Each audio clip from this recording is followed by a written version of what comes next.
My husband told me he was working late, but at 3 a.m., when I opened my front door and saw a stranger holding his wallet, the first thing I noticed was the photo inside.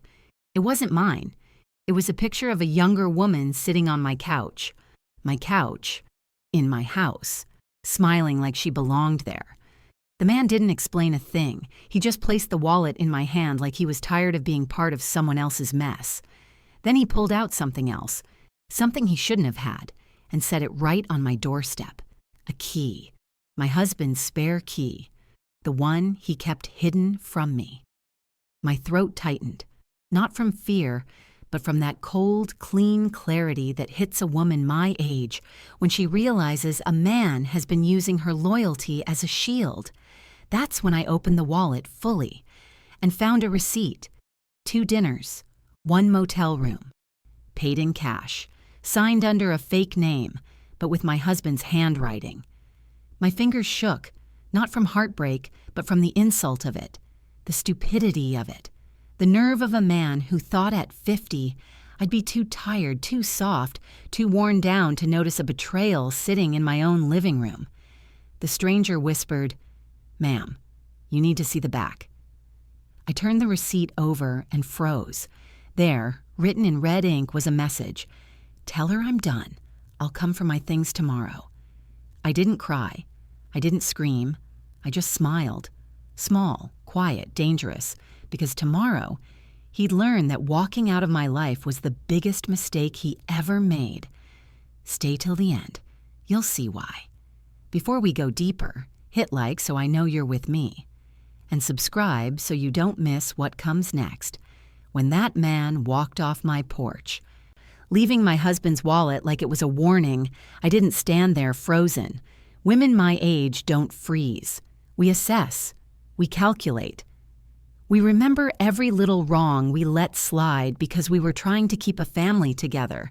And in that moment, I replayed the last month in my head. The rushed showers, the late-night conference calls. The way Thomas would come home smelling like soap that wasn't ours. The way he stopped letting me wash his clothes. Small things. Things I brushed off because after 28 years of marriage, you don't want to admit you're looking at betrayal straight in the face. But that wallet in my hand? That picture of a woman sitting on my couch? That was no imagination, no insecurity, no overthinking. That was disrespect printed in color. I walked inside, closed the door, and sat at the dining table. Not to calm down, no, that's not what this was. I sat because I needed a clear surface to lay out the pieces of a man who thought I wasn't paying attention. First thing I did was dump the wallet out. Driver's license, gym membership, insurance card. But the credit cards, gone. Cash, gone. Receipts, only the motel one. A clean-out job, carefully done. He didn't want me tracing anything. And that meant he'd been planning this. That realization didn't sting. It burned. A deep, old burn in the chest that only comes from years of giving someone more than they earned. While I was staring at the wallet, my phone buzzed on the table. My daughter-in-law, Jasmine, a woman who smiles so sweet your teeth hurt, but her eyes stay cold. "Good morning, Mama May," her text read. "You need anything? Just checking on you." At 3:17 a.m., my stomach tightened. Not from fear, from recognition. She knew something. She always knew something. And she always asked me questions nobody asks unless they're trying to measure the room before they burn it down. I didn't respond. Instead, I typed one message to Thomas. "Your wallet's home. You're not." Then I turned the phone over and let the silence speak. When the house finally settled around me, I remembered something from earlier that evening. Something small, something I ignored. At around 9, Thomas had come into the kitchen, grabbed his keys, and said, "Don't wait up, May. It's going to be a long night." And Jasmine. She watched him leave. She was sitting on the couch with my son, Brian, pretending to scroll through her phone, but she watched him the way someone watches a deal go through. I didn't realize it at the time because I was tired and trying to keep peace, but the way her eyebrows lifted, the tiny satisfied curl of her mouth, it replayed now like a confession. She knew where he was going. She knew who he was going to, and she didn't warn me. Family betrayal doesn't always walk in loud. Sometimes it just sits there smiling in your living room. Around 4 a.m., I heard movement in the hallway, light footsteps, careful ones. Brian. He peeked in, saw me awake, and paused. "Mom? Why are you up?" He didn't look sleepy. He looked alert, like he was checking to see what I knew. I kept my voice steady. "Your daddy's wallet came home without your daddy." Before he could answer, Jasmine appeared behind him, wearing that fake concerned expression she always puts on like makeup. "Oh my God, what happened?" she asked. Too fast, too ready. I didn't answer her. Instead, I stared at her long enough for her smile to twitch at the edges. She hated silence from me. Silence made her nervous. Brian tried again. "Mom? Did something happen between you and Dad?" "That's what I'm trying to figure out," I said. "Y'all seen him?" Jasmine shook her head too quickly. Brian glanced at her before answering. A coordinated lie. A rehearsed one. I leaned back in my chair, folded my arms, and waited. One thing about being 50, you don't rush explanations. You let the liars stew in the mess they made. Jasmine stepped forward, fake sweet. "Maybe he lost his wallet somewhere, Mama May. You know he forgets things sometimes." I raised an eyebrow. "Funny, he didn't forget his motel receipt." Her face changed. Not much, but enough. Brian's confusion turned into panic. Not for me, for himself. The boy knew he was standing in the middle of something he didn't prepare for. I tapped the wallet with my finger and kept my gaze locked on Jasmine. "You sure you don't know where he is?" She swallowed. Hard. "No, ma'am," she said softly. Lie. Clean, neat, measured lie. That's when I felt it, that shift in my chest. Not heartbreak, not fear, distance, emotional distance, the moment where you stop seeing people as family and start seeing them as threats. I stood up slowly. Jasmine stepped back like I might hit her. I wouldn't. I don't fight messy. I fight smart. "I'm going to bed," I said. "If Thomas comes home, tell him his wallet made it here before he did, and tell him I noticed." Neither of them spoke. As I walked to my room, I heard Jasmine whisper sharply, "She wasn't supposed to." Then Brian cut her off with a hiss. "Shut up." Oh, I heard it. And it told me everything. Whatever they were planning, whatever they were hiding, they slipped tonight. Just a little, but enough for me to see the crack. And that was the moment the unease settled deep inside me. Not painful, but precise. A realization. This wasn't just about an affair. It was bigger. They were working together. Against me. And as I closed my bedroom door, one thought formed slowly, steady as truth. If they thought I was too old to notice, they were about to learn exactly who they were dealing with. The next morning, I didn't ask Thomas where he'd been. I didn't call. I didn't text. A man who sends his wallet home without showing his face doesn't deserve questions. He deserves consequences. But I watched, not dramatically. Not with paranoia. Just the way women my age observe when the truth is already walking around the house in plain clothes, hoping we won't notice. Around 10 a.m., Jasmine came into the kitchen acting way too helpful. "Morning, Mama May. Want me to fix you some breakfast?" Jasmine doesn't cook unless she wants something, and she sure doesn't call me Mama May unless she's trying to soften me up. I didn't look up from my tea. "I'm good." She hesitated. Just 1 second too long. That was the first fracture. Small, easy to miss, but loud enough for me. Because instead of leaving the kitchen like normal, she stayed, hovered. Pretending to wipe down a counter she had wiped twice already. She finally asked, "Were you okay last night?" I stirred my tea, even though it didn't need stirring. The motion gave me time to study her without looking at her. "I was awake," I said. "That's all." Her fingers tightened around the cloth in her hand. "What about Thomas? Did he come by?" That was it. That was the second fracture. The slip. She wasn't asking out of concern. She was checking the timeline. She needed to know if he came home before or after the evidence showed up on my porch. I lifted my head slowly, and the way she flinched told me everything. "Jasmine," I said, calm as breath. "Why would he come by?" "Oh, no reason," she said quickly, too quickly. "I just thought maybe—" "You thought wrong." Her mouth pressed into a thin line, and she left the kitchen like she'd been dismissed, because she had. Later that afternoon, Brian came home early from work. He never does that unless something's off. He walked into the house with his face tight, like he'd been arguing in the car. "Mom," he said, "can we talk?"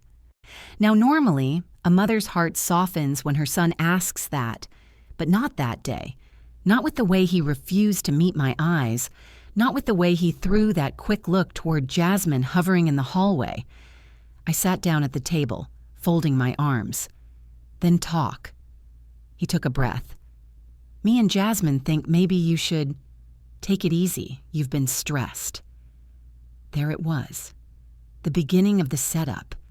The kind of sentence people use when they're building a story about you. A story where you're the problem. I didn't blink. "Stressed by what?" He fidgeted. "We just think you're worrying too much. About Dad. About little things." Little things. My husband disappearing, his wallet showing up without him, a motel receipt. Little things? I let him speak because silence makes liars expose themselves. "Maybe," Brian continued, "it's better if you let us handle things, just for a bit. You don't need all that pressure." Handle things. Things like my house, my marriage, my finances, and he didn't come up with that line. Jasmine coached him. "What exactly?" I asked slowly. "Do you think I can't handle?" He hesitated, eyes flicking toward her again. That tiny glance? Another fracture, another crack in their little plan. He finally said, "We just want you to relax." But his tone carried something else, something rehearsed, a script. That's when I leaned back and really looked at them. My son, avoiding my gaze. Jasmine pretending to straighten a picture frame she'd already fixed twice this week. Nervous hands, guilty silence, too much coordination. Something was happening behind my back, something they didn't want me to see, and that was the moment. Sitting at my own kitchen table, listening to my grown son talk to me like a case file, when everything shifted inside me. I realized they weren't trying to protect me. They were trying to contain me, control the narrative, control the situation, control me. That was the day the unease hardened into something sharp. I smiled, small, quiet. A smile only older women know, the kind that says, "I see you even if you think I don't." "All right," I said, "if y'all say so." Brian relaxed, relieved. Jasmine's shoulders dropped. They thought I bought it. That was their mistake. Because that was the exact moment, right then, watching them soften too fast, when I made my own quiet decision. That's when I started watching. After that morning, something in me shut off. Not my heart. That stayed steady. Not my mind. That stayed sharp. But the part of me that trusted them? Dead. Gone. Final. I didn't announce it. You never announce distance. You let people feel it. That week, I moved through the house like a woman taking inventory of a crime scene. But I didn't accuse, didn't confront, didn't raise my voice. I just watched. And the more I watched, the more things stopped adding up. Thomas still hadn't come home. No call, no message, no explanation. But Brian and Jasmine, they weren't worried. They weren't even pretending to be. That told me everything. I noticed the small signs first, the ones they thought were invisible. Brian whispering to someone in the backyard, dropping his voice when he saw me walk by. Jasmine hanging up the phone the second I stepped into the room. The two of them pausing mid-conversation every time I passed the hallway. They acted like teenagers caught doing something stupid, except this wasn't teenage stuff. This was grown folk betrayal. One afternoon, I stood in the kitchen rolling up silverware. Not because I needed to, but because keeping my hands busy kept my face calm. Symbolic action. Quiet hands, watching eyes. Jasmine walked in. "Thomas still hasn't called?" she asked casually, opening the fridge even though she wasn't hungry. "No," I said, not looking up. "But you already knew that." She froze for half a second. Only half. She recovered quick. "I was just asking." "You always are," I said. Not loud, not rude, just honest. She swallowed and left the kitchen. Another fracture. Brian came home early again that evening, the third time that week. He walked in the house like a man carrying a secret in both hands. "Mom," he said, "you sure you're okay? You've been real quiet." "I'm listening," I replied. He laughed nervously. "To what?" I tapped my ear. "To the house." That answer made him flinch. People with nothing to hide don't flinch. I could tell he wanted to argue, but he didn't. He just nodded and mumbled something before walking away. The emotional distance was working. They were losing their balance. And I hadn't lifted a finger. But the biggest shift came on Thursday. I was folding towels in the hallway. Again, not because I needed to, but because it gave me a reason to stand still without looking suspicious. Jasmine and Brian were in the living room talking in low voices. "She's too aware," Jasmine whispered. "We need to move faster." My hands paused mid-fold, but I didn't turn around. "Move faster for what?" Brian whispered back. "Calm down, we'll figure it out." "No," she said sharply. "Thomas said once it all goes through, she won't have a say, but if she starts digging now—" Brian cut her off again. "She won't dig." They were wrong. I had already started. My towel folding resumed. Smooth, controlled. Because nothing scares liars more than a woman who stays consistent when she's supposed to break. Later that night, Brian knocked on my door. "Mom, you need anything?" "No." "You sure?" "I'm sure." He lingered like he wanted to confess something, or maybe check if I already knew it. Either way, I didn't help him. Let him stew, let him sweat, let him choke on the silence he created. That's what emotional distance does. It turns the whole house into a mirror, and liars can't stand mirrors. By the end of that week, they were jumpy. Quick movements, half sentences, too many secrets exchanged in whispers they thought I couldn't hear.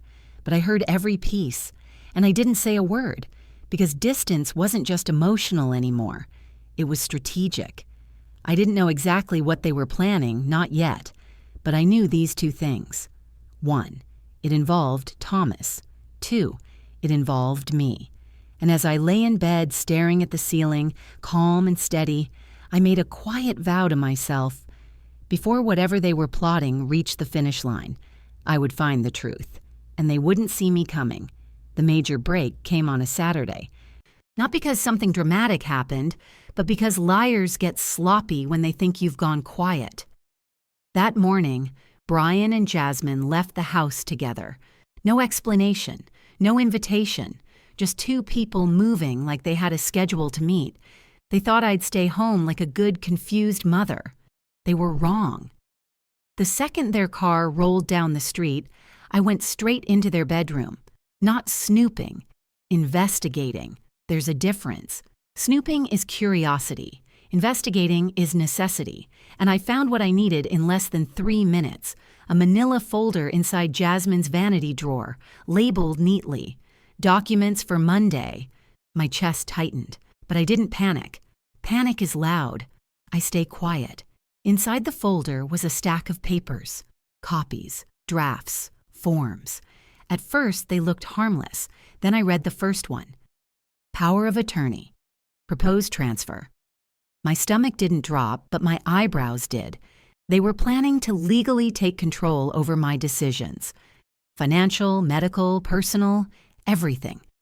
Under designated decision maker, the name wasn't Brian's. It wasn't Thomas's. It was Jasmine. The woman who married into my family 6 years ago. The woman who calls me Mama May, like she's practicing sweetness in the mirror. The woman who didn't blink when my husband disappeared for days. She planned to control everything about my life. I kept reading. Next paper. Property transfer intent. preliminary draft, my house. The same house I paid off myself years before Thomas ever got promoted. The draft listed 2 future owners, Thomas Hayes, Brian Hayes, not me, not even Jasmine. They weren't planning to push me out slowly. They were planning to erase me. I flipped to the next page, medical evaluation, behavioral concerns. My jaw tightened as I read the notes. Possible early cognitive decline. Shows signs of memory stress. Family reports unusual behavior. Family, Brian and Jasmine. Because I knew damn well no doctor wrote those notes. These were typed up by amateurs, probably part of whatever story they wanted to hand to a lawyer on Monday. A fake narrative, a setup. I closed the folder gently like I was tucking a child to sleep. Calm, controlled, steady. On the bottom of the drawer, something else caught my eye. A small key taped to the underside. I peeled it off and held it up. A safe key. They weren't smart enough to hide it somewhere creative. That told me they thought I'd never look. I walked to their closet, moved their suitcases, and found the small fireproof box. The key fit perfectly. Inside, I found a checkbook with Thomas's name and a P.O. box I didn't recognize. Cash, neatly stacked, a prepaid phone, a hotel key card.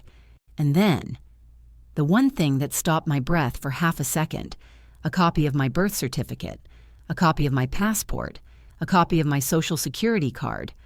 Not the originals, copies. But someone went through my things to get them. They needed these for something official. I didn't touch anything else. I didn't take anything. I just memorized every detail because taking things alerts people.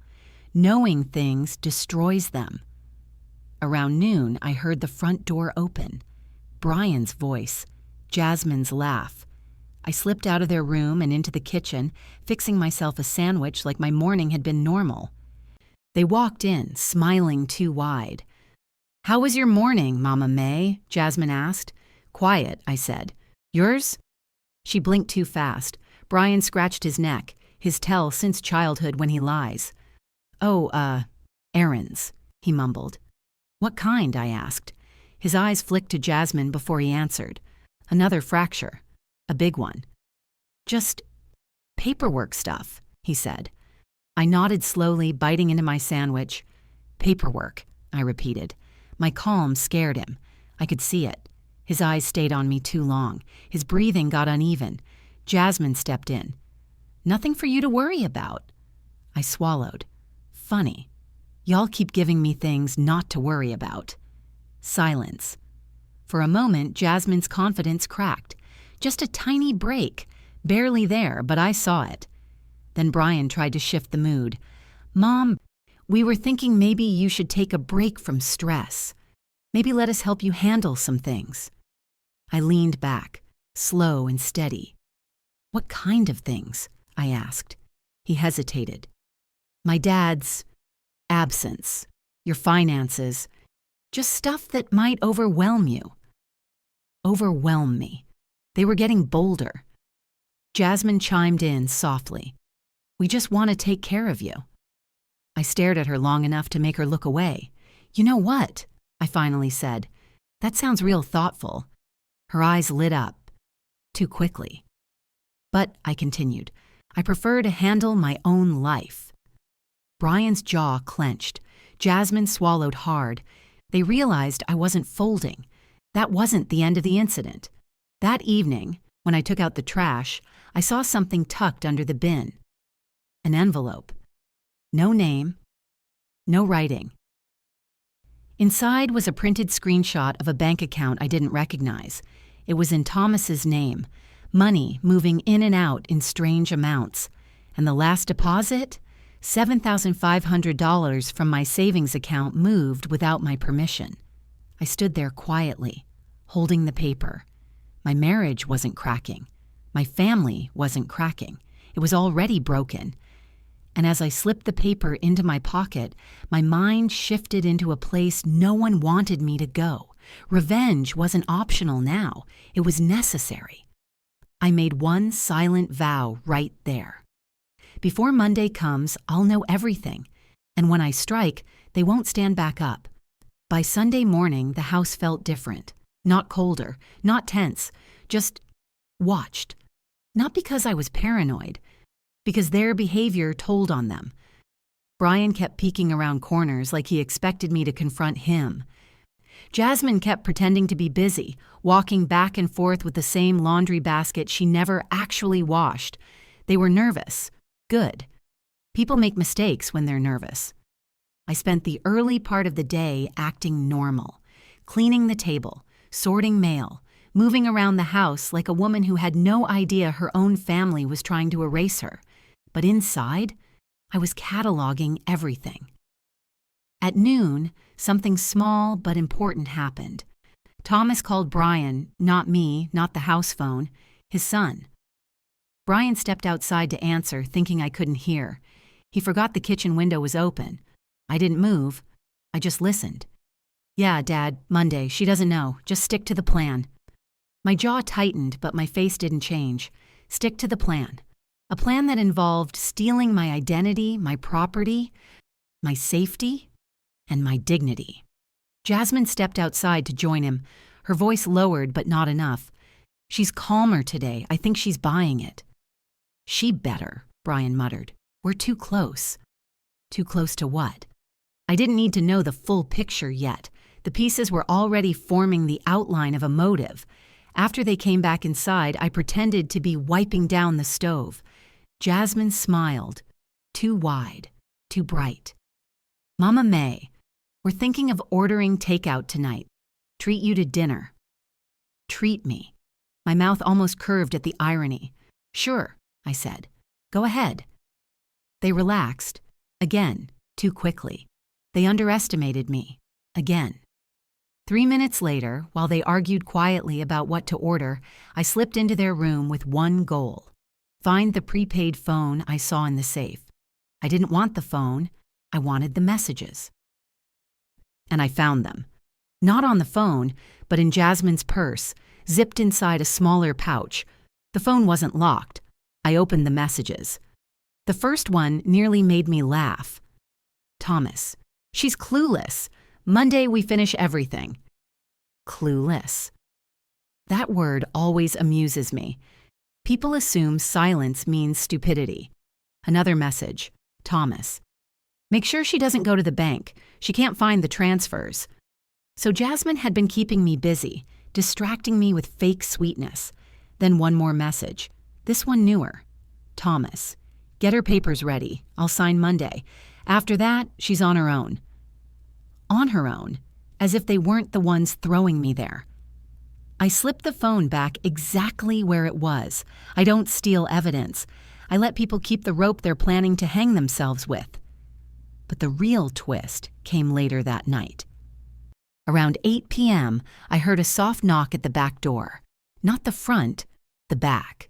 A secret knock. When I opened it, my neighbor, Linda, stood on the step. Eyes wide, breath shaky. May, she whispered, I need to tell you something. Linda doesn't whisper. Linda doesn't shake. I let her in, closed the door, kept my face calm. What's wrong?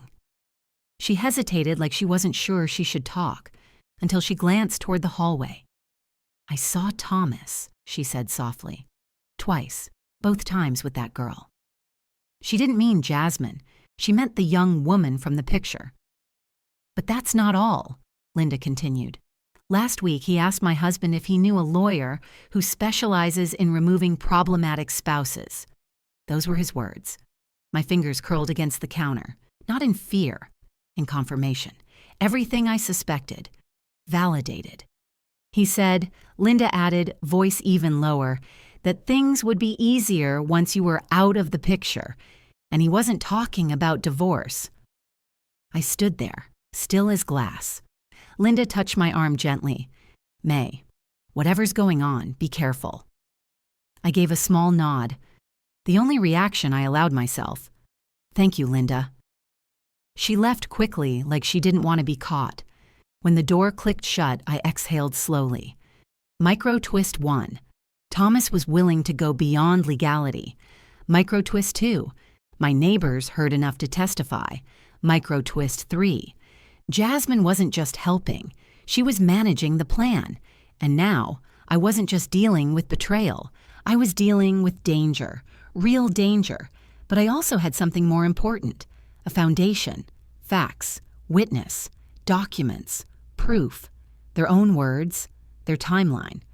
And on Monday, they thought they were going to finish something. But Sunday night, as I sat on my bed with my hands folded in my lap, my mind was calm. For the first time since this began, I saw the full picture. They weren't just trying to betray me. They were trying to rewrite my entire life. And I wasn't letting that happen. Not silently, not gently, not at all. Monday morning arrived without ceremony. No alarm, no sunlight, no routine.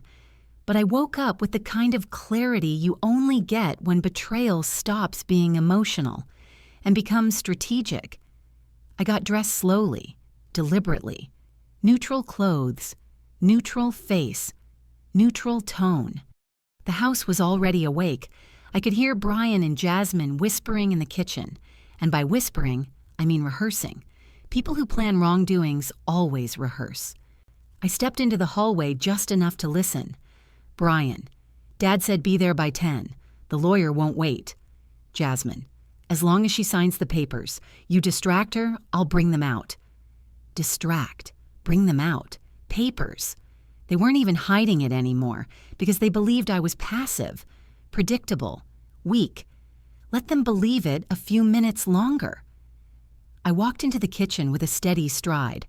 Brian jumped like he'd seen a ghost. Jasmine hid her phone so fast she almost dropped it. Morning, I said. Brian nodded too quickly. Morning, Mom. You sleep okay? Fine, I said. Y'all going somewhere? They exchanged a rehearsed look. We've got some errands, Jasmine said. I poured myself a cup of tea. Slow, quiet, in full control. Oh, I said. Don't let me hold you up. They both froze. Because that wasn't the reaction they expected. Jasmine cleared her throat. Actually, Mama May, we were thinking maybe you should come with us. There it was, the trap wrapped in concern, the wolf wearing the sheep costume crookedly. I sat down at the table. Come where exactly? Brian hesitated, then forced a smile. Just some appointments.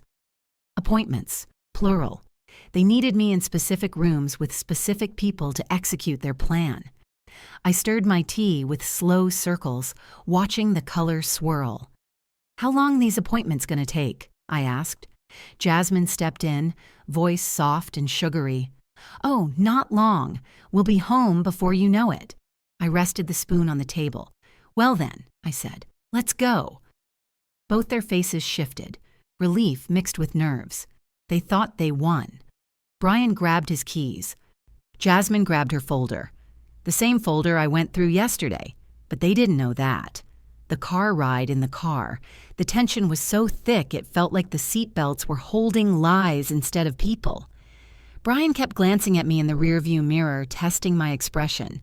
Jasmine sat beside him, holding the manila folder like it was a newborn baby. Mom, Brian said lightly, we just want to make things easier for everyone. Easier? For who? Certainly not for me. You two are real thoughtful, I said evenly. Jasmine's head whipped toward me, checking if I was being sarcastic. I wasn't. I was being strategic. Halfway through the ride, Brian's phone rang. The screen lit up with a name I wasn't supposed to see. Thomas Workline Funny. It wasn't ever labeled that before. He answered quick. Yeah, we're on the way. Silence. He listened. Then he said something that cemented everything. Yes, she's calm. No issues. She'll sign. Calm. No issues. That's what I was to them. A box to check off. I leaned my head back and closed my eyes, not tired, thinking. If they expected calm, I'd give them calm. If they needed me quiet, I'd give them quiet. Because quiet women win the loudest wars. The lawyer's office. The office was small, clean, and too new, meaning this lawyer didn't handle big cases. He handled cheap ones, Fast ones. Ones that don't ask questions. We sat in a waiting room. Jasmine held the folder in her lap like a crown. Brian tapped his foot so hard the floor shook. The receptionist finally called us back. The Hayes family? Family. Interesting choice of words. We followed her into a small room with a rectangular table. 1 chair on one side, 3 on the other. They expected me to sit alone. Power tactic. I chose the middle chair instead, directly across from the lawyer. He wasn't expecting me, not like this. He smiled fake professional. Mrs. Hayes, so good to meet you. Is it? I asked. He blinked. Weren't ready for the directness. Brian rushed in. Mom, come on, this is just formal stuff. Let him speak, I said, staring at the lawyer. The lawyer cleared his throat and opened the folder Jasmine gave him. He pulled out 3 documents, sliding them across the table like he was dealing cards. Mrs. Hayes, these are just routine transfers. Your husband has already agreed. We just need your signature. Brian smiled too wide. Jasmine held her breath. I looked at the papers. Power of attorney, property transfer, medical consent adjustments. But what they didn't realize was this. I came prepared. I pulled out my own folder from my purse. The lawyer frowned. What's this? Copies, I said, of everything y'all forgot to hide. The room froze. I laid the documents on the table.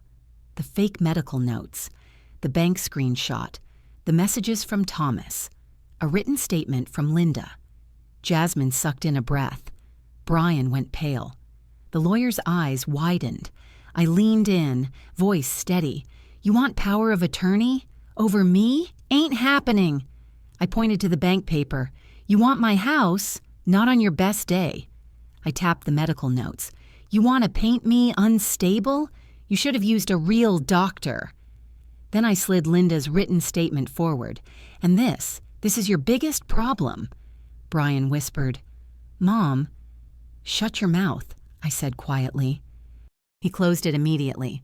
The lawyer swallowed hard. Mrs. Hayes, if there's been... Stop talking, I said. I'm not finished.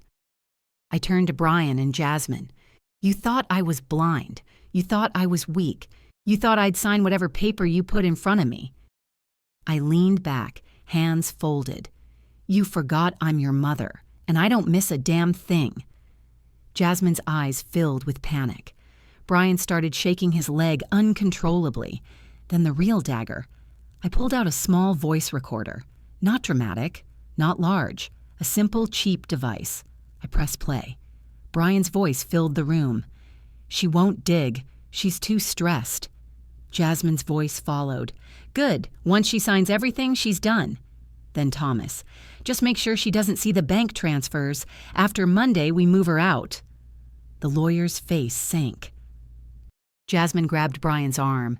This isn't... I cut her off. You planned to erase me, but you did it sloppy. Silence dropped like a hammer.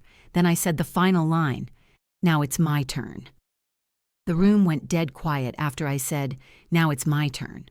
Not dramatic quiet, scared quiet. The kind of silence people fall into when they realize the person they underestimated just flipped the entire script. Brian's leg kept bouncing under the table. Jasmine clutched her purse like it could save her. The lawyer cleared his throat, but even he knew better than to speak. I folded my hands slowly. First question, I said, looking straight at Brian. When did you decide I was your obstacle instead of your mother? He didn't answer. He couldn't. His eyes glossed over with guilt. Not remorse. Guilt. The kind kids show when they're caught, not when they're sorry. Jasmine jumped in. Mama May, we weren't trying to... I cut her off with a raised hand. That title doesn't come out your mouth today. She froze. Her eyes flicked down, and for the first time since she married my son, she looked small. Next question, I said calmly. How long has Thomas been planning this? Brian swallowed hard. Mom, I didn't... Dad said... Speak plain, I said. You're 29, not 9. Use your grown man voice. His shoulders dropped. He said, you'd be okay. He said you'd just sign and we'd help manage everything. Manage, I repeated. Is that what he called stealing my house? Jasmine's voice cracked. We weren't trying to steal. You drafted the papers, I snapped. Don't lie in front of the lawyer unless you want perjury to join the party. Her lips trembled. She looked at Brian for help. He looked everywhere, except at me. I reached into my purse again. Their eyes widened like I was pulling out a weapon. No, worse. I pulled out the original envelope from the trash bin, the one with the bank screenshot. Jasmine's face drained of color. Did you think hiding money under a fake account meant it wouldn't be traced? I asked. You thought wrong. Banks log everything. Brian whispered. Mom, please don't do this here. Oh, I'm doing it here, I said, because this is the same table where you plan to erase me. Fair is fair. The lawyer looked uncomfortable. Mrs. Hayes, perhaps we should reschedule. No, I said flatly. We're settling this today. My voice wasn't loud, but it was final. Brian tried again, reaching toward the papers. Mom, Dad told us. Your father, I interrupted, has been lying to you as much as he's been lying to me. Jasmine blinked. What do you mean? I slid the screenshot forward with 2 fingers. See that? Those aren't just withdrawals. Your father-in-law used my accounts to fund a whole separate life, and he didn't tell you a damn thing. Jasmine snatched the paper up, reading the numbers like she was choking on every digit. He told me we'd be set, she whispered. He said once you were out of the picture. Brian shot her a look. Jazz! But she kept talking, voice breaking. He told me we'd have the house, the money, everything. He said you were old-fashioned and holding the family back. There it was. Honesty. Not by choice, but by panic. And the truth fell from her mouth like bricks. Brian turned to her slowly, betrayal hitting his own face now. You said it was about helping Mom. You said Dad had a plan for us. Jasmine stiffened. I did it for us, Brian, for our future. For our future? I echoed. You were signing my future away. Brian dropped his face into his hands. He finally saw it. He'd been played, too. Not as deeply as I was, but enough. I stood up. Not fast, not loud, just enough to shift the entire room's power to me. This ends today, I said. The papers? Shred them. The bank transfers, already reported. The medical files, fraud, the doctor, doesn't exist. The lawyer blinked. You reported, I started yesterday, I said, before I even stepped foot in this office. Brian looked up, face crumpling. Mom, what's going to happen to us? You'll face your part, I said.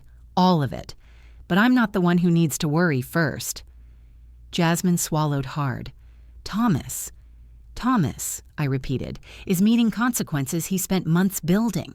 Y'all built them with him. The lawyer pushed the papers back toward me, hands trembling. These documents are void, all of them. This meeting never happened. Oh, it happened, I said quietly, and I'm not finished. I leaned forward just enough for the room to feel the weight of my words. You tried to bury me. You tried to rewrite me. You tried to remove me. I tapped the recorder, but you forgot I've survived worse than 3 amateurs with a printer. Jasmine burst into tears. Brian just stared at the table, broken inside his own guilt, and I walked toward the door with slow, steady steps. Because half the battle was done. The truth was out. The betrayal was named. And justice? That part was next. I didn't yell when I left that lawyer's office, didn't slam a door, didn't storm down the hall like someone who'd just found out her whole family wanted her gone. No, women my age don't move loud when we're about to end people. We move precise. Brian and Jasmine trailed behind me into the parking lot, whispering, panicking, crying. I didn't turn around. They weren't my focus anymore. Thomas was. The man who built the entire lie. The man who tried to use my son against me. The man who thought he could replace me and take everything I built. As soon as I got to my car, I called the one person who never betrayed me, my sister, Denise. She answered on the first ring. May, you all right? No, I said. They tried to take everything. Her voice sharpened instantly. Where you at? Heading to the bank, I said, and I need you to meet me there. Say no more. That's all I needed. Not sympathy. Backup. When I walked into the bank, I didn't act timid.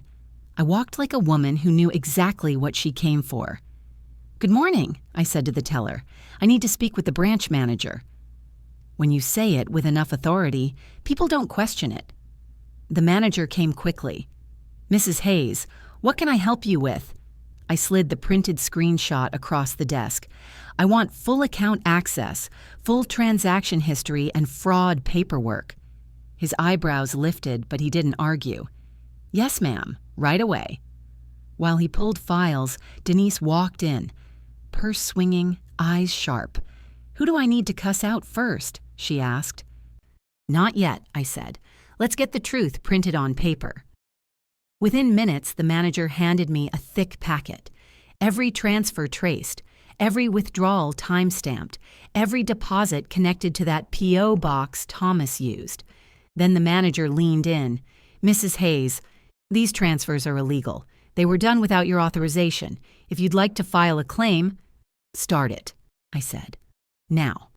Denise smirked. That's my sister. But I wasn't done. Freeze all accounts under both our names, I said. Every one of them. I'll open a separate personal account. His expression shifted, respectful now. Yes, ma'am, I'll take care of it. As he typed, Denise whispered, You're about to ruin that man. No, I said. I'm about to let him ruin himself. Some betrayals have to be dragged into the light, not for revenge, for accountability.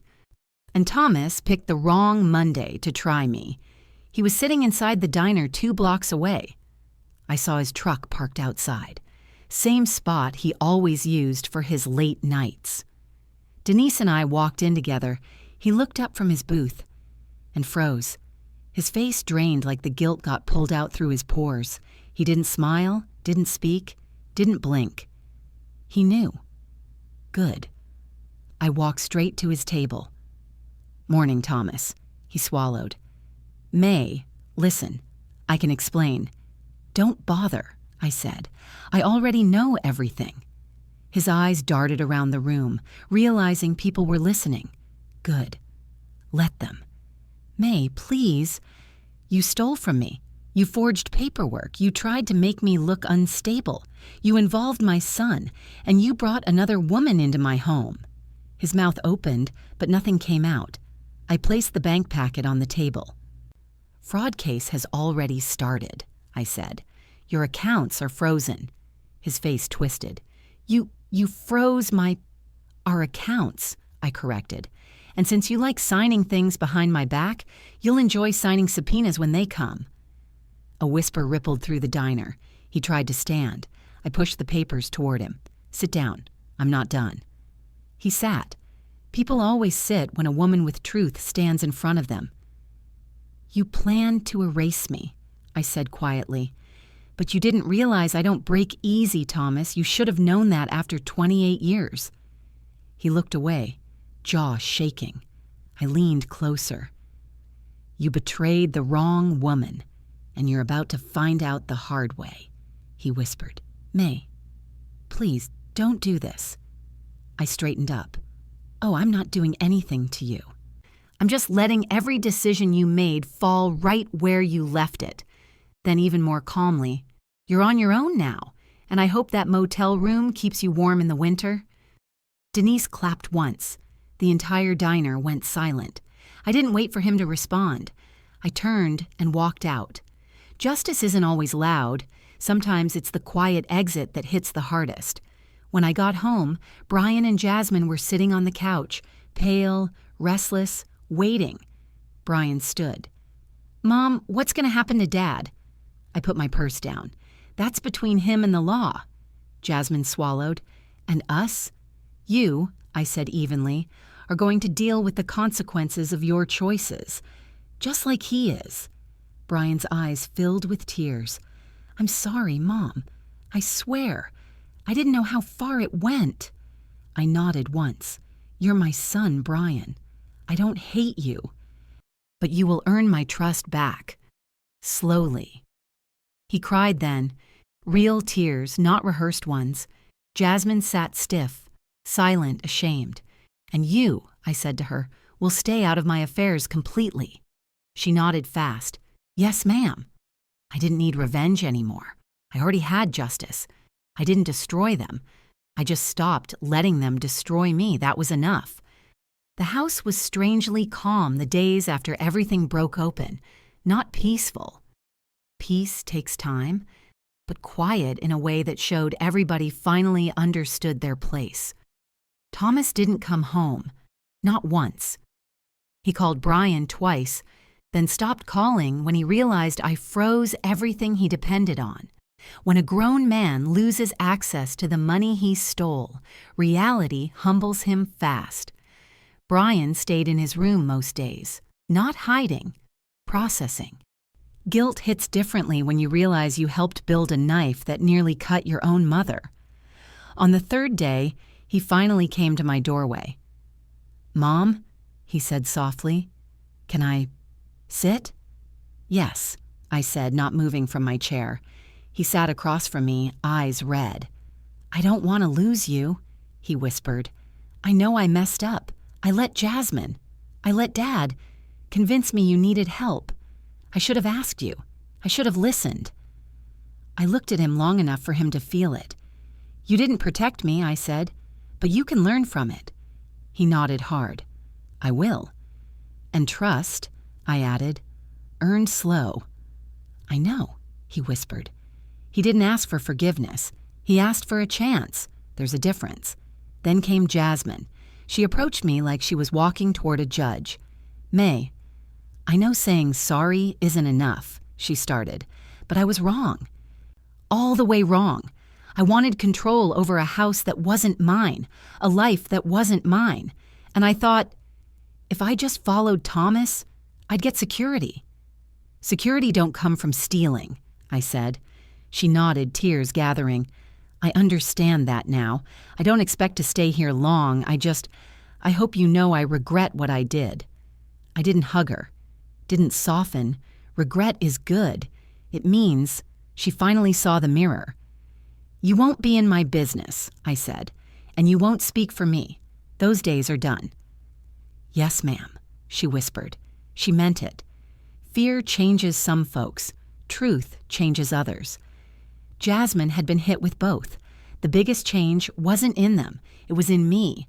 I stopped doubting myself, stopped shrinking to keep peace, stopped explaining my decisions to people who had no right to question them. My home was mine again. Not a battlefield, not a trap, just mine. I changed the locks, not out of fear, because starting over sometimes begins with a deadbolt.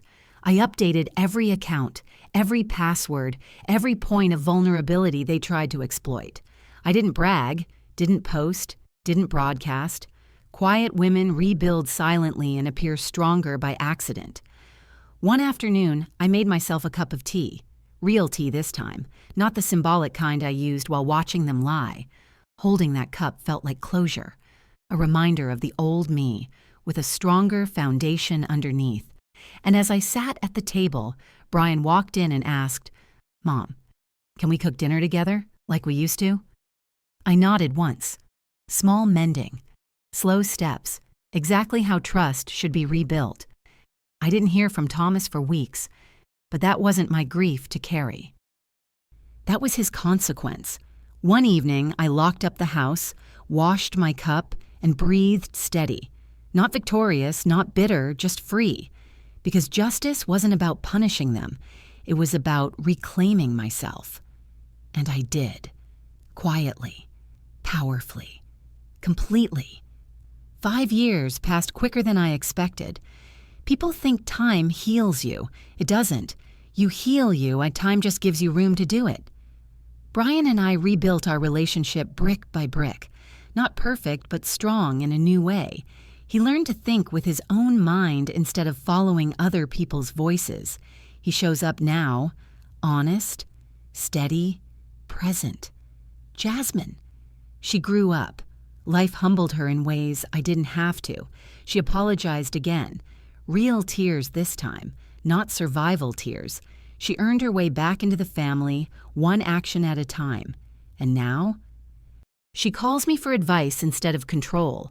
As for Thomas, I haven't seen that man since the diner. Not in person, not in memory, not in the parts of my heart that matter. The divorce went through. The fraud case closed. He left town with the woman he betrayed me for, and life handled him better than I ever could have. I heard, through someone who heard from someone else, that he's struggling now. Job gone, money gone, reputation gone. That ain't my victory. That's just nature correcting itself. My victory was simpler. I chose myself, and I never apologized for it again. Sometimes being left behind is the fastest way to get ahead. If you listened all the way through, thank you. And before you go, hit like and subscribe. Stories like this keep going because you keep showing up.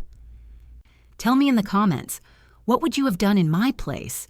And if you've ever trusted the wrong people, this story was for you.